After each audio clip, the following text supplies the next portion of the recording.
Plataforma Brasilianas, uma iniciativa do jornal GGN com apoio da PUC, da TV PUC, aborda agora a questão da educação à distância. Nossa entrevistada é a professora Andréa Arada Souza, ela foi formada na PUC, mestrado e doutorado na Unicamp.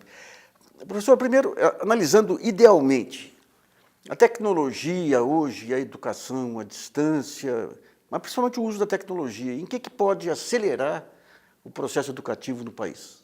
Estou falando num plano ideal, né? Num plano ideal, o uso da tecnologia, ela promove uma interação interessante, ela reduz distâncias. Por exemplo, né, uma alegação bastante recorrente para o avanço do EAD é justamente o fato de que ele consegue chegar em regiões onde não há uma instituição física, por exemplo, uma escola ou uma faculdade. É uma ferramenta que me parece, o uso dessa ferramenta, ela tem um avanço que a gente não consegue mais frear, ela está colocada em diferentes níveis de educação, no ensino superior com muito mais, com uma amplitude muito maior, e aí o uso desse recurso nos setores comerciais da educação é que cria os problemas que a gente enfrenta com o EAD. Tá. Deixa eu ficar um pouquinho nesse plano ideal. Tem professores que dizem que teria que mudar o modelo pedagógico, já que as informações todas estão disponíveis, teria que trocar a informação pela capacidade de organizar a informação. E tem algumas teses que dizem que tem que definir uma individualização do aluno, ou seja, cada aluno ter o seu ritmo de aprendizado. Isso aí, numa política pública de massificação do ensino, é possível isso? Na minha opinião, né, nesse contexto e com a história da educação, não. Porque esse processo de individualização, ele consideraria a formação, uma formação preliminar que a gente ainda engatinha. Então, ela exige uma espécie de autodidaxia do aluno, quer dizer, o aluno ser capaz de procurar esses instrumentos, de selecionar, de fazer uso oportunamente desses recursos, que hoje, pela formação que está posta e pelos dilemas que a gente tem, estou considerando assim, educação massificada, não estou falando das escolas especiais, as que têm um desempenho melhor. Tá. Em termos gerais, por exemplo, na CIF, seria de se considerar quantas escolas públicas, por exemplo, têm laboratório de informática. Não, o que eu estou colocando é um desenho ideal. Tendo o laboratório, tendo o professor que orienta, digamos, a maneira de buscar informação, esse seria o desenho de futuro para ser buscado num ponto qualquer do futuro? A tecnologia, sob o meu ponto de vista, ela fará parte da educação. Tá. Ela não substitui os processos presenciais, a interação entre professor e aluno. Ela é uma ferramenta. Tá. E, como tal, deve ser utilizada. Tá. Em hipótese nenhuma, substituir conteúdos, a interação entre colegas. Tá. E o quadro hoje, como é que se coloca? Bom, a educação à distância ela está disseminada, sobretudo no ensino superior, né? Embora haja previsão, seja na reforma do ensino médio, seja na própria LDB, para que uma parte do currículo seja por meio de educação à distância, no ensino superior, isso foi difundido através dos cursos online e também da utilização dos 20% de educação à distância nos cursos presenciais. Então, é uma forma híbrida. Não tem, quando a gente fala do problema da educação à distância, nós não estamos falando apenas da educação à distância, essa que é inteiramente online, mas nós estamos falando também da educação à distância que que penetra no ambiente dos cursos presenciais. Quer dizer que tem uma parte relevante que é exclusivamente online? Tem. Então, tem o curso que ele é inteiramente à distância com alguns encontros presenciais. E outra parte que são os cursos presenciais que utilizam 20% à distância. O que isso tem produzido a rigor no ensino privado? Estou falando do ensino privado, né? O que tem produzido é um processo grande de um recurso que os mantenedores das instituições chamam de ensalamento. Então, você junta diferentes turmas e oferece aquele curso que seria básico na modalidade EAD. Então, pode juntar a turma da veterinária, da economia, da letras para fazer um mesmo curso que é do núcleo básico do currículo no EAD. Isso tem gerado, por exemplo, turmas de até 300 alunos. E essas turmas, em geral, elas são atendidas por um tutor.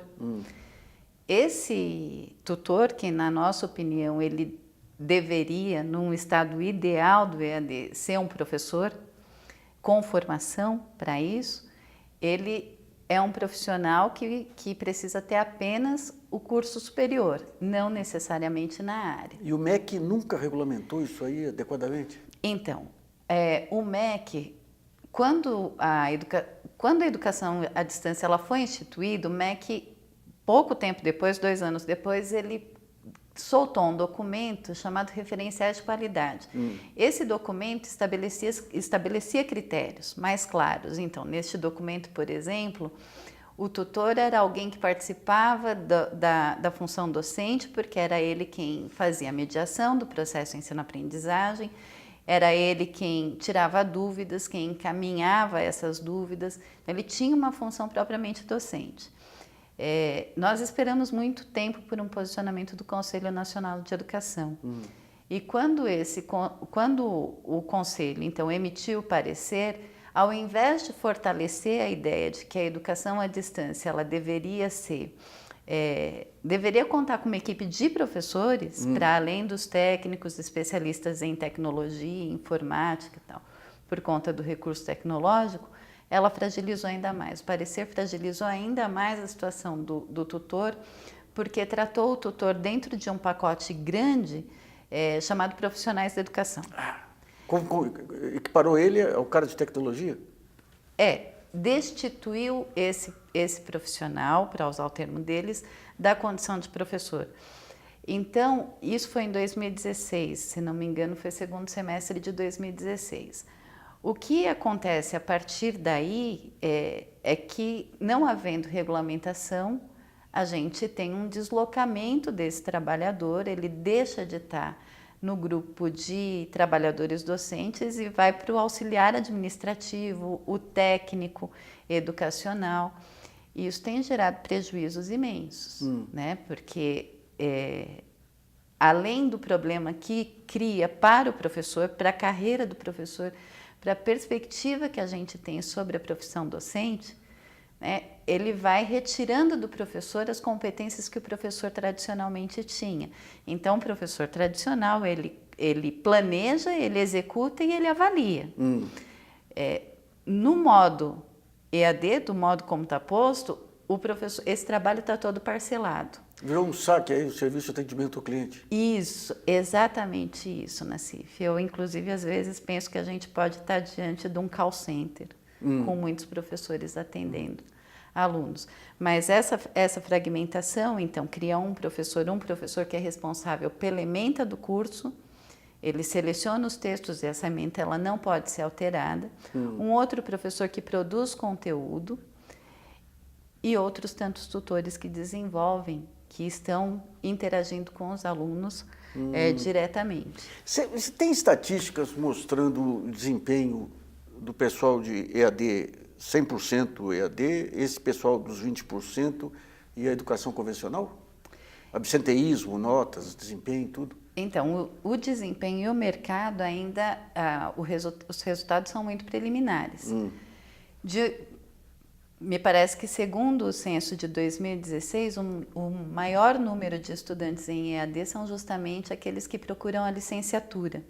Eles estão numa faixa etária mais elevada do que o do curso presencial. Então, no curso presencial, em geral, os alunos têm 21 anos e no EAD 28 anos, idade de ingresso. Explica só para o nosso telespectador não especializado, a licenciatura para que serve? A licenciatura é para formar professores. Professores.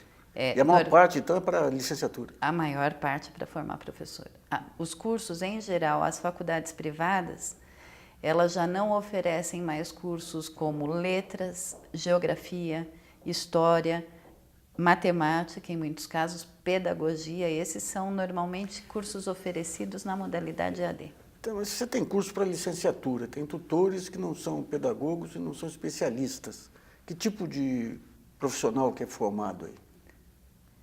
Então essa é a grande questão, né? O que a gente percebe é que o que tem havido é um processo de massificação do ensino superior, uma concorrência muito elevada, com valores de mensalidade baixos para atender uma parcela da população muito carente, que precisaria de formação, inclusive, mas que está sendo formada de forma muitíssimo aligerada.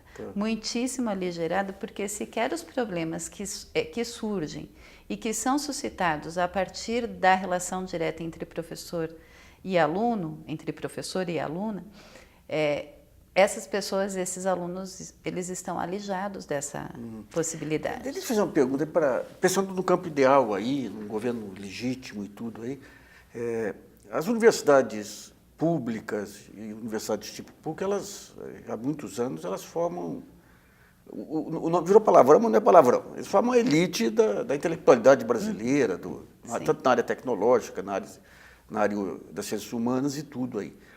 E você tem um campo aí que é a formação para o mercado de trabalho também.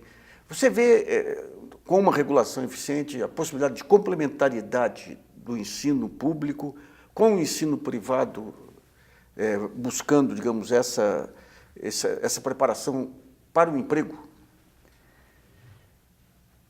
Então, num cenário ideal, Nassif, eu acho que a gente poderia ter alguma experiência nesse sentido, visto que em algumas carreiras há uma defasagem imensa.